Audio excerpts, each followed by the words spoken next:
Sarah Martinez had always dreamed of owning a ranch. After 20 years of working as a veterinarian in the city, she finally saved enough money to buy 40 acres of beautiful rolling hills in rural Texas. The property came with a modest farmhouse, a large barn, and miles of wooden fencing that needed some repair work. What made the place truly special were the 21 rescue horses she'd brought with her, 20 beautiful mares, and one gentle stallion named Thunder. The horses had all come from difficult situations. Some were former racehorses who couldn't compete anymore.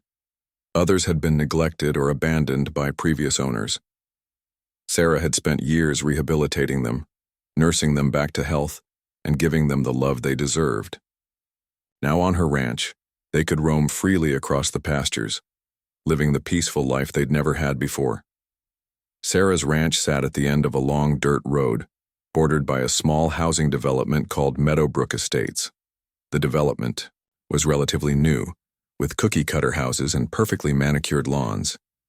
Most of her neighbors were city folks who'd moved out to the suburbs for more space, though they still wanted all the conveniences of urban living. For the first 6 months, everything was perfect. Sarah would wake up each morning to the sound of horses whinnying softly in the distance. She'd walk out to the pasture with buckets of feed, greeting each horse by name. Luna, a beautiful gray mare, would always trot over first, followed by Bella, a chestnut with a white blaze down her face. The horses had formed their own little family groups, and watching them interact brought Sarah immense joy. The problem started when Patricia Wilkins moved into the house closest to Sarah's property line. Patricia was in her 50s, recently divorced, and had very strong opinions about how things should be run. She'd moved from a gated community in Dallas and wasn't used to the sights, sounds, and smells that came with living next to a working ranch. The first complaint came on a Tuesday morning. Sarah was mucking out stalls when she heard a car door slam in her driveway. She looked up to see a perfectly dressed woman in white pants and a pink blouse walking toward her, carefully stepping around puddles and horse droppings. "Excuse me," the woman called out in a sharp voice. "Are you the owner of this establishment?" Sarah wiped her hands on her jeans and walked over. "I'm Sarah Martinez. This is my ranch. Can I help you with something?" "I'm Patricia Wilkins from the Meadowbrook Estates Homeowners Association. We need to discuss the noise coming from your property. My bedroom window faces your pasture, and these animals start making noise at dawn every morning. It's completely unacceptable." Sarah was taken aback. Her horses were actually quite quiet compared to most farm animals. "Ma'am, horses don't really make much noise. Maybe some occasional neighing, but nothing excessive." Patricia's face reddened. "I don't care what you call it. The noise is disrupting the peaceful atmosphere of our neighborhood. I've already filed a complaint with the county, and I expect you to do something about it immediately." Sarah tried to remain calm. "Mrs. Wilkins, I understand your concern, but my ranch has been here for over 50 years. The previous owner ran cattle on this land. I actually think horses are much quieter than cows would be." "That may be," Patricia snapped, "but I didn't buy my house to listen to farm animals all day. You need to either soundproof your barn or find somewhere else for these creatures." After Patricia left, Sarah felt shaken. She'd never had complaints from neighbors before. She called her friend Tom, who ran a similar rescue operation an hour away, to ask for advice. "Unfortunately, Sarah, this happens more often than you'd think," Tom told her. "City people move to the country, then try to turn it into the city. Just document everything and make sure you're following all local ordinances. You have every right to keep horses on your property." Sarah spent the next few days researching local laws and zoning regulations. Her property was zoned for agricultural use, and she had all the proper permits for keeping horses. She was doing nothing wrong.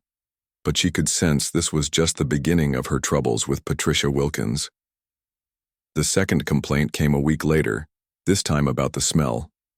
Patricia claimed the horse manure was creating an offensive odor that was lowering property values in the development. Sarah had always been meticulous about cleaning the stalls and composting the manure properly, but Patricia insisted it was a health hazard.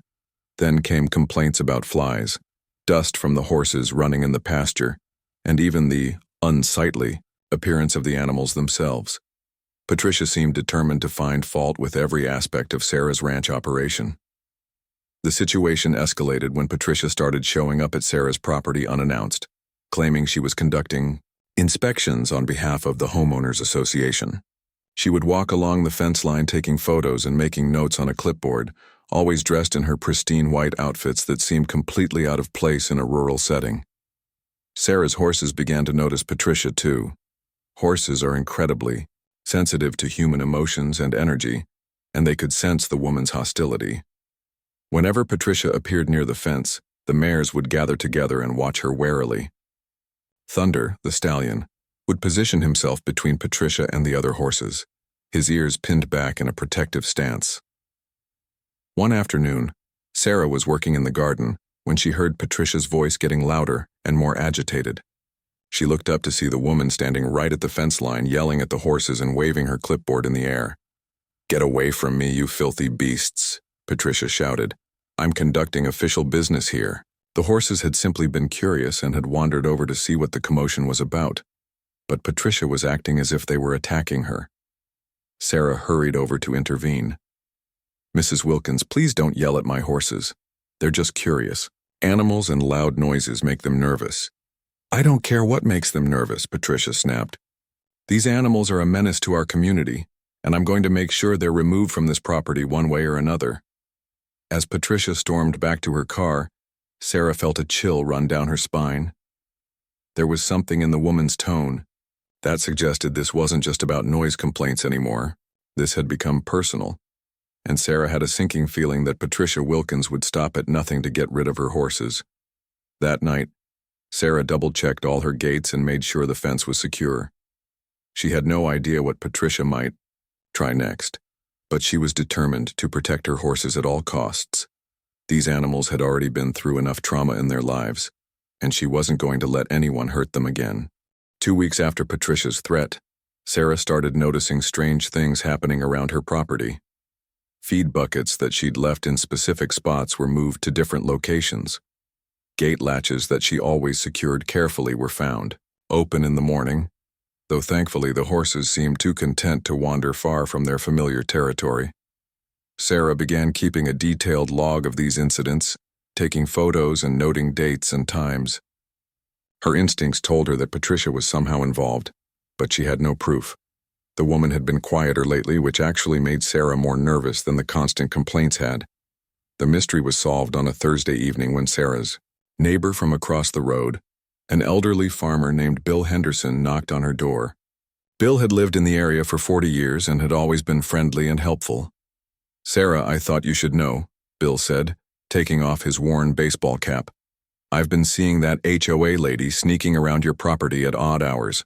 Yesterday morning around 5 a.m. I saw her car parked down the road and she was walking along your fence line with a flashlight." Sarah's heart sank.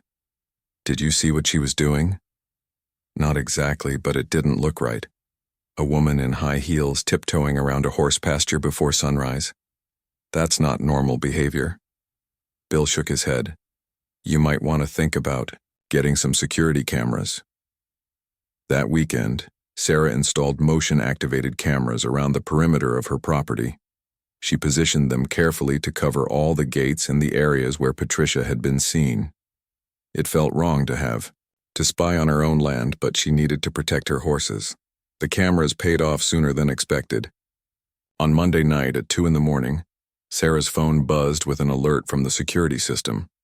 She opened the app and watched in disbelief as Patricia Wilkins, dressed in dark clothing and carrying a large bag, crept toward the main pasture.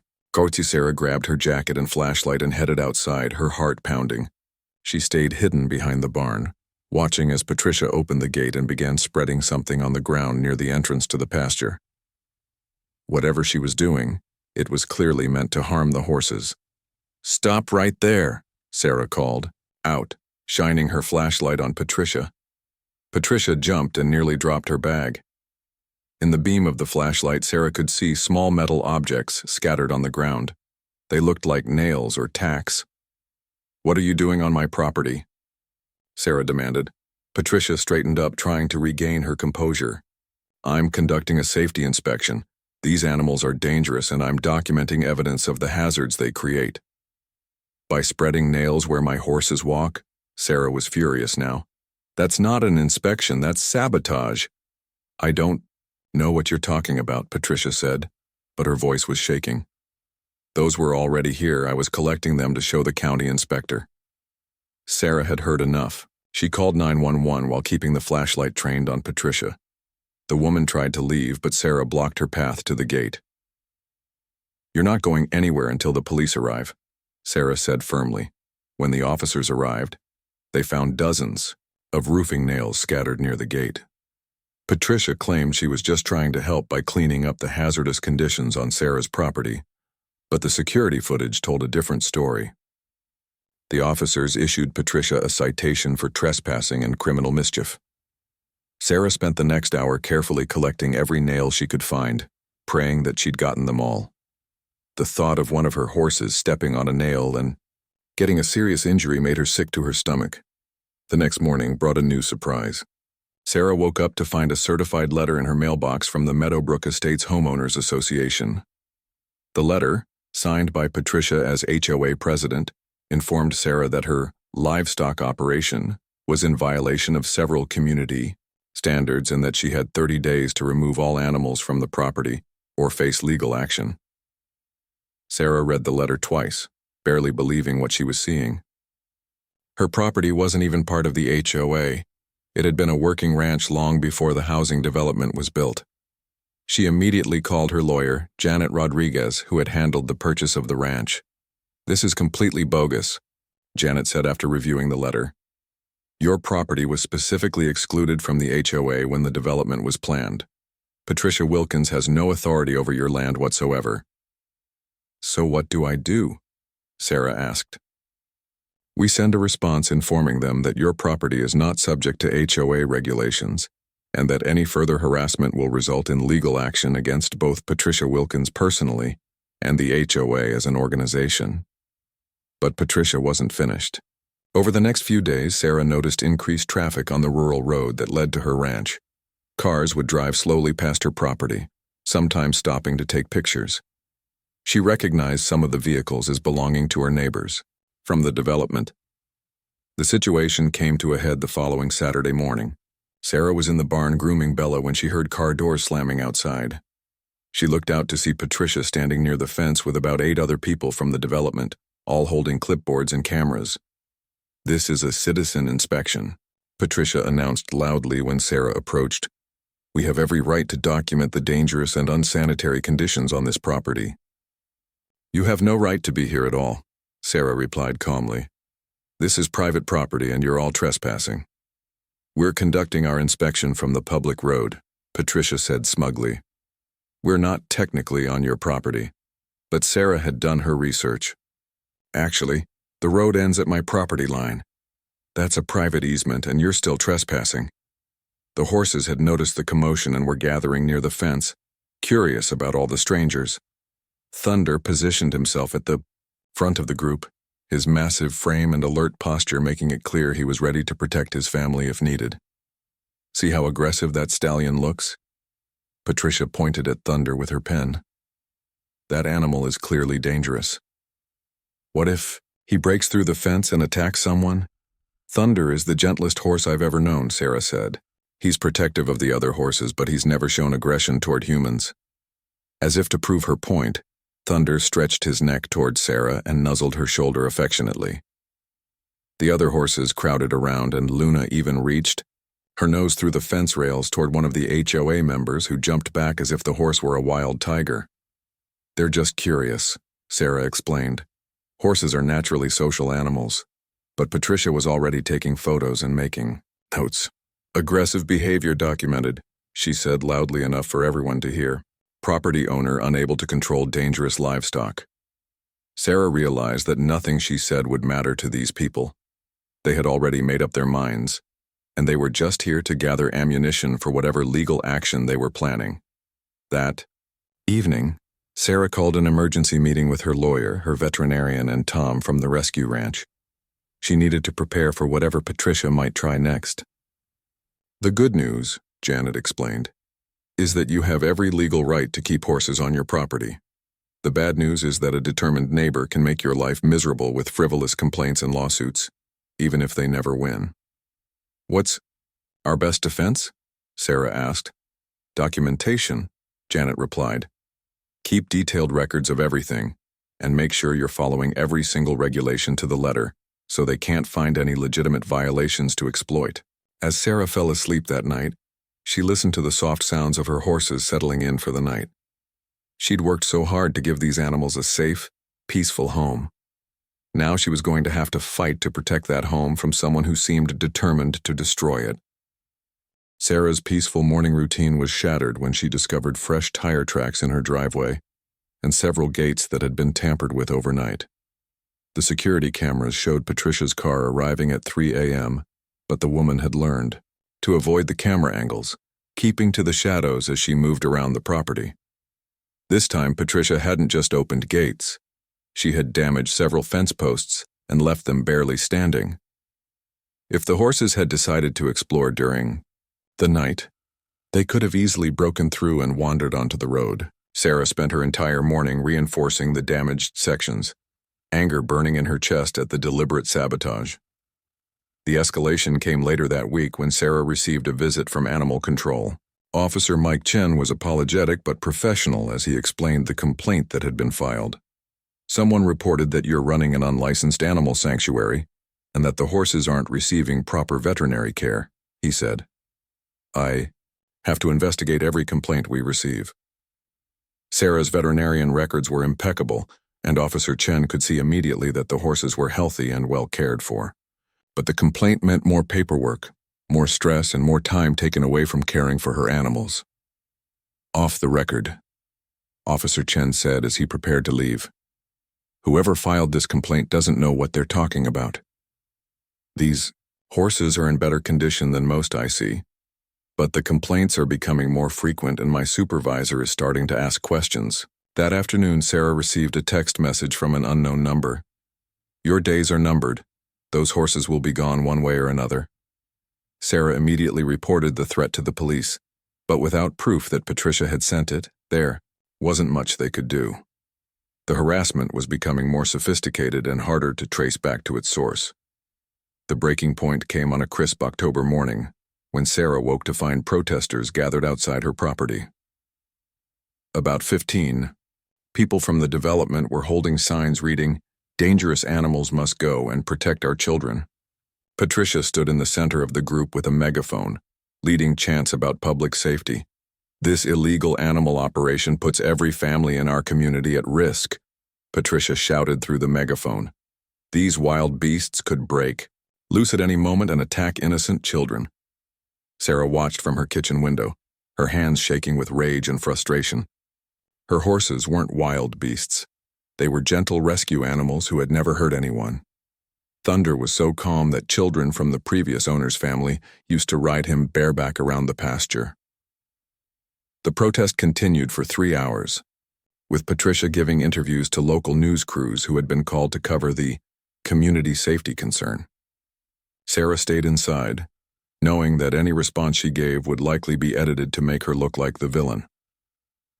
That evening, Sarah's phone rang constantly with calls from reporters, other horse rescuers offering support, and unfortunately, people who had seen the news coverage and believed Patricia's claims that the horses were dangerous. "You should be ashamed of yourself," one caller said. "Keeping wild animals where they could hurt children. You're nothing but a selfish woman who doesn't care about anyone else." Sarah finally stopped answering the phone, but the stress was taking its toll. She hadn't slept properly in weeks, constantly worried about what Patricia might try next. The horses were picking up on her anxiety too, becoming more skittish and alert than usual. 3 days after the protest, Sarah discovered Patricia's most dangerous escalation yet. While checking the fence line, she found several sections where the wire had been cut and then loosely twisted back together, creating weak spots that would break if the horses put any pressure on them. But this time, Patricia had made a critical mistake. One of the security cameras had captured her in the act, clearly showing her face as she used wire cutters to damage the fencing. Sarah immediately called both the police and her lawyer. "This is beyond harassment now," Janet said after reviewing the footage. This is criminal destruction of property and reckless endangerment. If those horses had gotten loose because of her sabotage, they could have been killed on the road. The police arrest warrant for Patricia was issued that same day, but when officers arrived at her house, they found it empty. A neighbor said they'd seen Patricia loading suitcases into her car early that morning. Patricia had fled, but Sarah's relief was short-lived. 2 days later, she received a certified letter from a law firm in Dallas. Patricia had filed a lawsuit, claiming that Sarah's aggressive animals had caused her severe emotional distress and damaged her property values. The lawsuit demanded that Sarah remove all horses from the property and pay $50,000 in damages.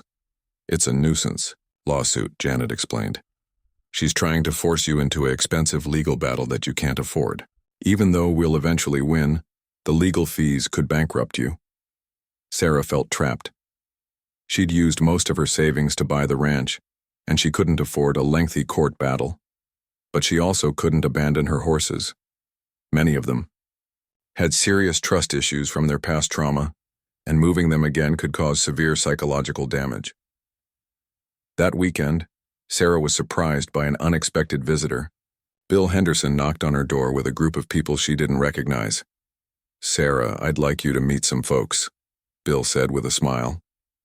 "This is Maria Santos from the County Commissioner's Court, Dr. James Wilson from the State Veterinary Board, and Rebecca Chen from the Texas Horse Rescue Association." Maria stepped forward first. "Ms. Martinez, we've been following the situation with your neighbor, and we want you to know that you have more support than you might realize. The county has reviewed all the complaints filed against you, and every single one has been found to be without merit." Dr. Wilson nodded. "I've inspected your operation twice now, and it's one of the best horse rescue facilities I've seen. Your animals are healthy, well cared for, and clearly loved." "The horse rescue community has been watching the situation closely," Rebecca added. "What's happening to you is unfortunately common when urban development encroaches on agricultural land. We're prepared to help you fight this lawsuit." Sarah felt tears welling up in her eyes. After weeks of feeling isolated and under attack, it was overwhelming to discover that people were actually on her side. "There's something else," Maria said. "We've been investigating the Meadowbrook Estates HOA, and it turns out Patricia Wilkins was never actually elected as president. She appointed herself to the position and has been making decisions without proper authority. The real HOA board has agreed to issue a public statement supporting your right to keep horses on your property." As Sarah listened to these people offer their help and support, she felt hope returning for the first time in months. Patricia might have fled, but her lawsuit was still pending, and Sarah knew the fight wasn't over yet. But now she wouldn't be fighting alone. And tomorrow she would need all the help she could get, because Patricia was planning something far more dangerous than anyone could have imagined. Sarah woke up on a chilly November morning to the sound of vehicles in her driveway. Through her bedroom window, she could see several pickup trucks and men in hunting gear unloading equipment. Her heart raced as she quickly threw on clothes and grabbed her phone. When she stepped outside, she counted 8 men, all carrying rifles and wearing bright orange hunting vests. They were setting up what looked like a temporary camp right in her front yard, complete with folding chairs and a cooler. "Excuse me," Sarah called out, trying to keep her voice steady. "This is private property. You can't be here." A large man, with a gray beard who seemed to be their leader, looked up from checking his rifle. "Ma'am, we have permission from the Homeowners Association to hunt the wild horses on this property.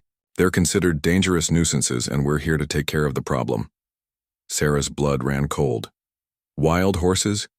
These are domestic rescue horses, and you absolutely do not have permission to be on my property." "Look, lady," another hunter said, pulling a folded paper from his pocket. "We got this official document from Patricia Wilkins, president of the Meadowbrook HOA. Says we have full authority to remove dangerous wildlife from this area." Sarah snatched the paper and read it quickly. It was an elaborate fake document with official-looking seals and letterhead, authorizing the removal of feral horses that posed a threat to community safety. The forgery was sophisticated enough to fool people who weren't familiar with how such permits actually worked. "This is completely fake," Sarah said. "Patricia Wilkins has no authority over my property, and these aren't wild horses. They're domesticated, animals that live in my pasture." The bearded leader squinted at her suspiciously. "You're saying this whole thing is bogus?" Because Patricia paid us $5,000 to come out here and deal with a herd of dangerous Mustangs. $5,000? Sarah couldn't believe what she was hearing. Patricia had actually hired professional hunters to kill her horses. Before she could say more, her phone started buzzing. She glanced at it and saw a text from an unknown number. Hope you said goodbye to your precious horses. By sunset, they'll all be gone. Sarah showed the text to the hunters. This woman has been harassing me for months. She's trying to trick you into killing innocent animals that belong to me. Some of the hunters were starting to look uncertain, but their leader remained skeptical. If these are your horses, prove it. Show us registration papers or something. Sarah nodded quickly. I have all their documentation inside.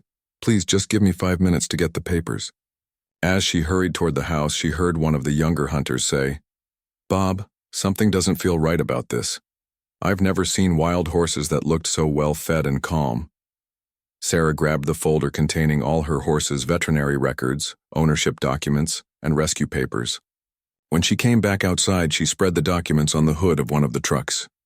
Look, she said, pointing to each paper. Here are the health certificates for all 21 horses. Here are the rescue documents showing where each one came from. Here's my agricultural permit for keeping horses on this property. Bob, the bearded leader, examined the papers carefully. His expression grew darker as he realized what was happening. Boys, pack it up, he said finally. We've been played? What do you mean? Asked one of the younger hunters. This lady's telling the truth. These aren't wild horses, and that Patricia woman lied to us. Bob looked at Sarah apologetically. Ma'am, I'm real sorry about this. We're legitimate hunters and we only take jobs that are legal and proper. We never would have agreed to this if we'd known the truth. As the hunters began loading their equipment back into their trucks, Sarah felt weak with relief. She had come so close to losing all her horses that her hands were still shaking. What happens now? She asked Bob. Well, we're going to want our money back from this Patricia character, Bob said grimly. And I think you should call the police. What she did today was criminal. Sarah was already dialing 911 when she noticed Thunder and the mares gathered at the pasture fence, watching the commotion with alert but calm expressions. They seemed to sense that the immediate danger had passed, but they stayed close together as a protective group. When the police arrived, they took statements from all the hunters and examined the forged document. Detective Lisa Rodriguez, who had been following Patricia's harassment case, shook her head in disbelief. This woman has completely lost touch with reality, Detective Rodriguez said. Hiring hunters to kill domestic animals? That's not harassment anymore. That's attempted animal cruelty on a massive scale. Bob provided the police with Patricia's contact information and bank account details from their payment arrangement. Within hours, the authorities had traced Patricia to a hotel in Austin, where she was arrested on charges of fraud, conspiracy to commit animal cruelty, and forgery. But Sarah's ordeal wasn't over yet. That evening, while she was still giving statements to the police, another group of vehicles appeared on the horizon. This time it wasn't hunters. It was a convoy of horse trailers and pickup trucks carrying members of the Texas Horse Rescue Association and volunteers from neighboring ranches. Rebecca Chen from the Rescue Association jumped out of the lead truck and hurried over to Sarah. We heard about what happened today. We're here to make sure it never happens again. What do you mean? Sarah asked. We're setting up a protective watch, Rebecca explained. Volunteers will be stationed around your property in shifts until this Patricia situation is completely resolved. No one else is going to get close to your horses. Over the next hour, Sarah watched in amazement as dozens of people organized themselves into a security network around her ranch. Some set up camping chairs at strategic points along the fence line, others positioned their trucks to block the access road, and a few even brought their own horses to help patrol the perimeter. Tom, her friend from the rescue ranch, arrived with a trailer full of supplies. Sarah, you've been fighting this battle alone for too long, he said. The horse rescue community takes care of our own. As the sun set, Sarah looked out over her property and saw the soft glow of lanterns and flashlights positioned around the entire perimeter. For the first time in months, she felt truly safe. Thunder seemed to sense the change in atmosphere too. The big stallion stood at the fence near where most of the volunteers had gathered, his head high and alert, but no longer, tense with the protective anxiety he'd shown for weeks. "He knows they're here to help," Sarah said softly to Rebecca. "Horses are amazing judges of character," Rebecca replied. "He can feel the positive energy from all these people who care about his family." That night, Sarah slept more peacefully than she had in months, knowing that her horses were protected by a community of people who understood how precious these animals were. But she had no idea that the most dramatic confrontation was still to come.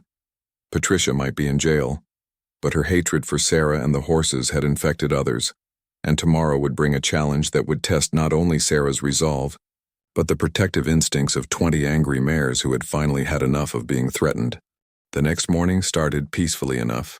The volunteer guards had maintained their watch throughout the night, and Sarah felt more secure than she had in months as she went about her morning routine of feeding the horses.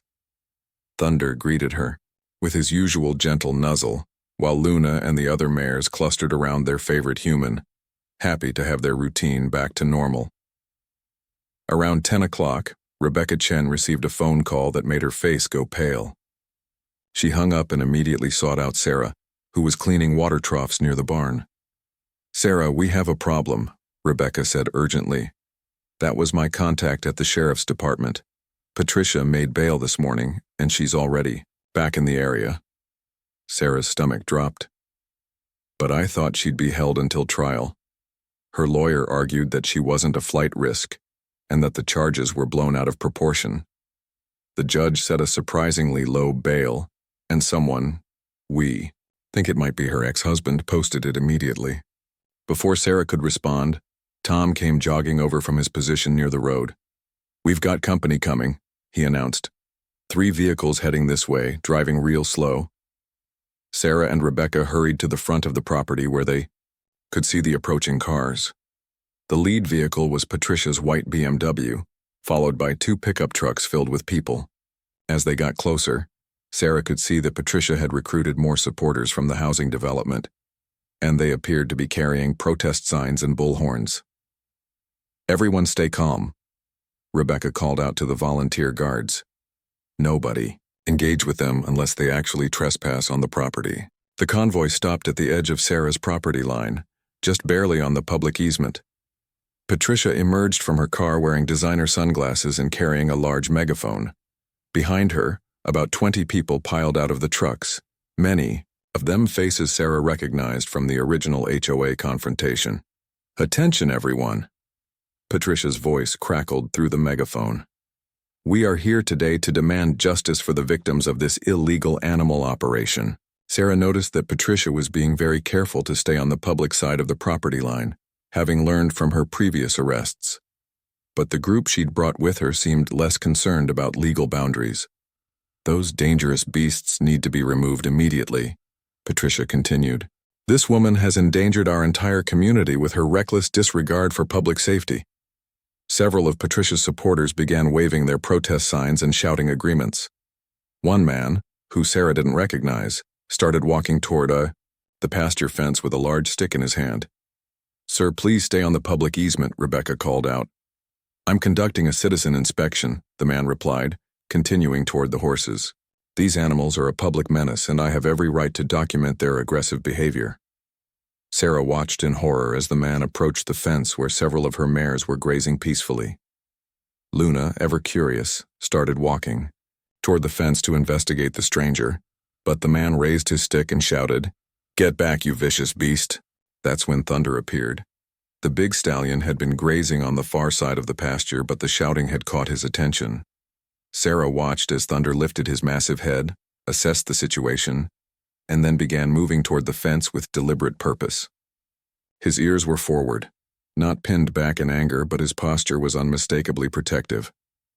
"Everyone needs to back away from that fence right now," Sarah called out. "You're making the horses nervous." But the man with the stick seemed emboldened by Patricia's presence. "I'm not afraid of some broken-down old horses," he yelled, raising the stick higher and striking it against the fence post. The sharp crack of wood on wood sent a shock through the entire herd. In an instant, All 20 mares stopped what they were doing and turned toward the source of the noise. Sarah had never seen her horses react so strongly to a threat before. Thunder arrived at the fence first, positioning himself between the aggressive stranger and Luna. But instead of backing down, the man struck the fence again, this time aiming the stick toward Thunder's head. The stallion reared back, not in fear but in warning. His massive front hooves struck the ground with a thunderous impact that could be felt through the earth. Behind him, the 20 mares began moving in a coordinated pattern that Sarah had never witnessed before. "Oh my God," breathed one of the volunteer guards. "They're forming a defensive line." It was true. The mares had instinctively arranged themselves in a semicircle behind Thunder, all facing the fence with alert, determined expressions. Luna, Bella, and the other lead mares stood in the front row, while the younger and more timid horses positioned themselves safely in the back. It was like watching a military formation, but one guided by pure protective instinct. The man with the stick seemed to realize he had awakened something he wasn't prepared for. 21 horses, all focused on him with unwavering attention, was a sight that would intimidate anyone. But Patricia's voice cut through the tension. "See how aggressive they are," she shouted into her megaphone. "This proves exactly what I've been saying. These animals are dangerous." The man seemed to take courage from Patricia's words and struck the fence a third time, this time actually making contact with Thunder's shoulder through the rail. The stallion's reaction was immediate and dramatic. Thunder reared up to his full height, his front hooves pawing the air, and let out a sound that Sarah had never heard from him before, a deep, resonant challenge that echoed across the entire property. It wasn't quite a neigh and wasn't quite a roar, but something primal that spoke of a horse who had finally had enough. Behind Thunder, the mares responded with their own calls. 20 voices joined together in a chorus of anger and defiance that sent chills down Sarah's spine. These gentle rescue horses, who had spent their lives being abused and mistreated by humans, were finally standing up for themselves and their family. The sound was so powerful and unexpected that several of Patricia's supporters actually stumbled backward. The man with the stick dropped it completely and took several quick steps away from the fence. "They're going to attack," Patricia screamed. "Someone call animal control." But Sarah could see what Patricia couldn't. The horses weren't preparing to attack. They were establishing a boundary. Thunder had come back down to all 4 hooves but remained positioned protectively at the fence. The mares had tightened their formation but hadn't moved any closer. They were sending a clear message. "We will protect our family, but we won't come looking for trouble." Dr. Wilson, the state veterinarian who had arrived earlier that morning to check on the situation, stepped forward with an expression of awe on his face. "In 30 years of working with horses, I have never seen anything like this," he said loudly enough for everyone to hear. "This is not aggressive behavior. This is protective behavior. These horses are demonstrating the same kind of family loyalty you'd see in wild Mustang herds." "That's ridiculous," Patricia shot back. "They're obviously preparing to charge." As if responding to her words, Thunder took one deliberate step forward, bringing him right to the fence line. He stretched his neck over the top rail and looked directly at Patricia, his dark eyes calm but unwavering. The message was clear. "I see you. I know you're the source of the threat, and I'm not afraid of you." Patricia actually stumbled backward, apparently unnerved by the direct eye contact with the massive stallion. But her retreat only seemed to embolden the horses. One by one, the mares began stepping forward to join Thunder at the fence line. First came Luna, her gray coat gleaming in the morning sun as she positioned herself at Thunder's right side. Then Bella, with her distinctive white blaze, took position on his left. Within moments, all 20 mares had formed a solid line along the fence, 21 horses standing shoulder to shoulder in an impressive display of unity. The effect on Patricia's group was immediate and dramatic. People who had been shouting and waving signs just moments before now stood in stunned silence, staring at the wall of horseflesh arranged before them. Several of the protesters began backing toward their vehicles. This is incredible," whispered one of the volunteer guards. "It's like they're saying, 'This is our home and we're not going anywhere.'" Sarah felt tears streaming down her face as she watched her horses stand together in defiance of their tormentors. These animals, who had come to her broken and traumatized, had found their strength in each other. They weren't just protecting their territory, they were protecting their family. Patricia seemed to sense that she was losing control of the situation. "Don't be fooled by this display," she shouted desperately. "They're just waiting for the right moment to attack." But her own supporters were no longer listening. The man who had been threatening the horses with the stick was already walking back to his truck.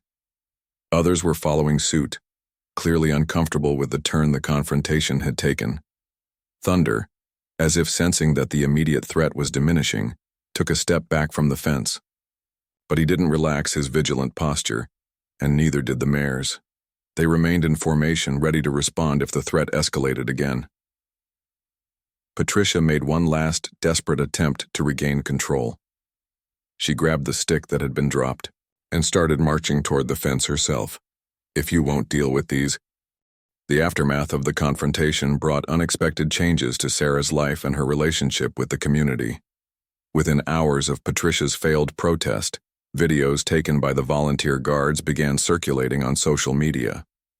The footage of 21 horses standing together in perfect formation, calmly facing down their aggressors, touched people in ways that surprised everyone.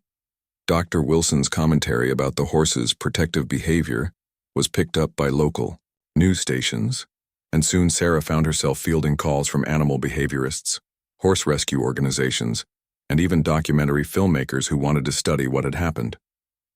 "What you witnessed," explained Dr. Sarah Chen, an equine behaviorist from Texas A&M University who visited the ranch the following week, "was extremely rare in domestic horses. These animals have formed such strong family bonds that they're exhibiting wild herd protective behaviors. It's a testament to the healing environment you've created here." The legal situation resolved more quickly than anyone expected. Patricia's arrest for hiring the hunters, combined with video evidence of her continued harassment, resulted in a restraining order that prohibited her from coming within a mile of Sarah's property.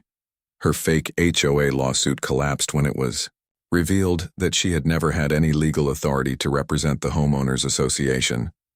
More importantly, the real Homeowners Association board, embarrassed by Patricia's actions, issued a public apology and voted to establish a community fund to help support local animal rescue operations. Several of Sarah's former critics from the development actually showed up at her ranch to apologize in person.